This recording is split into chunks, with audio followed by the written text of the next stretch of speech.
Well, that last one was more like a hymn than a carol, wasn't it? So that's why it's probably more used as an Epiphany carol.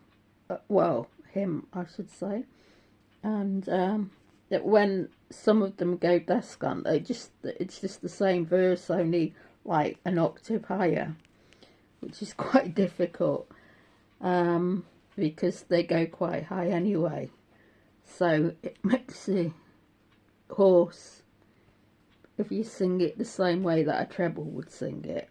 Like someone like Aled Jones. Aled Jones did popularise one of the last ones I did, Still, Still, Still, which is an Austrian carol originally.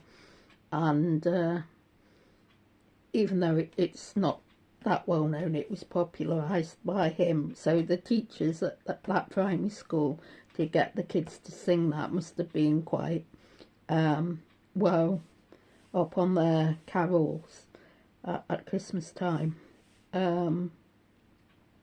There's one carol called Fishes in the River, I think. It's Welsh, and it's on one of the King's College Cambridge compilations, but you just don't seem to be able to hear it or get it anywhere, even if you look on YouTube, and it's a shame, really. You can get some of the Ralph Vaughan Williams ones, and a lot of the music associated with Christmas is by the English come Welsh composer Ralph Vaughan Williams. It's interesting that a lot of carols have two different tunes to them at least.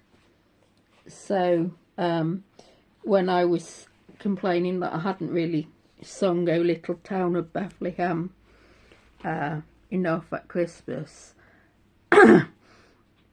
I'd also not sang the second tune to it ever. So here it goes. Oh, little town of Bethlehem, how still we see thee lie above thy deep and dreamless sleep.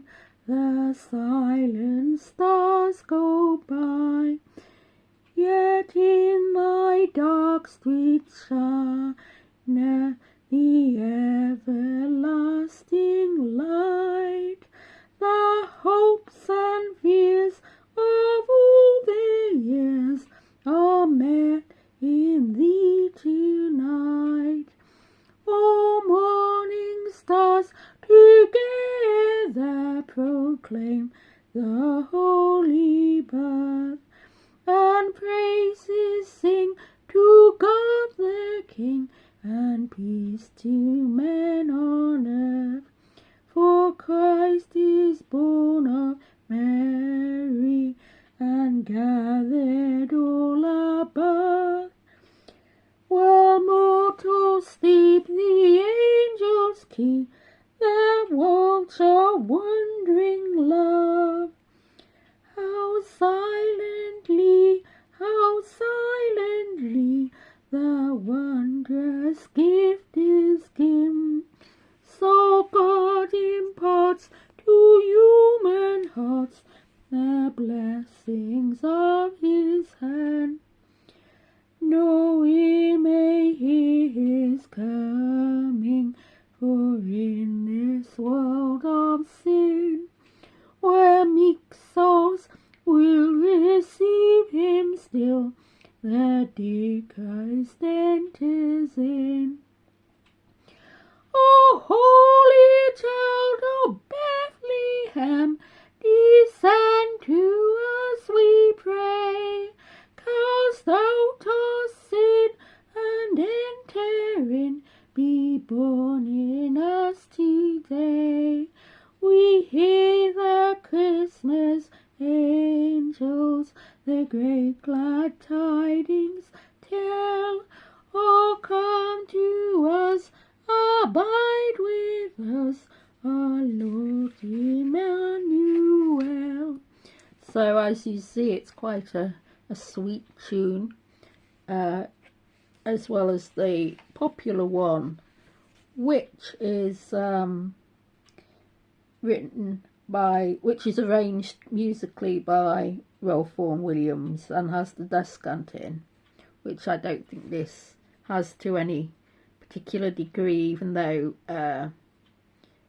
there's a forte at the end of most carols and hymns, which just means a louder, more booming crescendo, basically, and you could make that into a descant with the higher voices. But it's interesting when you get descants like While Shepherds Watch Their Flocks, O Little Town of Bethlehem, and Noel, Noel, where the descant alters a bit. It makes it a bit fun, a bit more fun if you're in a choir.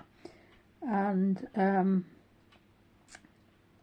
the actual words, which set people to arrange different tunes by, were written by a bishop, Phillips Brooks, not Philip, but Phillips, with I think actually it could be a double-barreled name, because Phillips isn't usually, that's a surname usually, isn't it, rather than a first name, and I think he's just referred to as a bishop.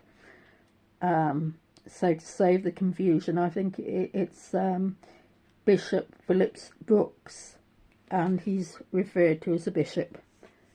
So that's something, a little bit of obscure knowledge, which I bet you didn't know. Not a lot of people know that, in the words of Michael Caine.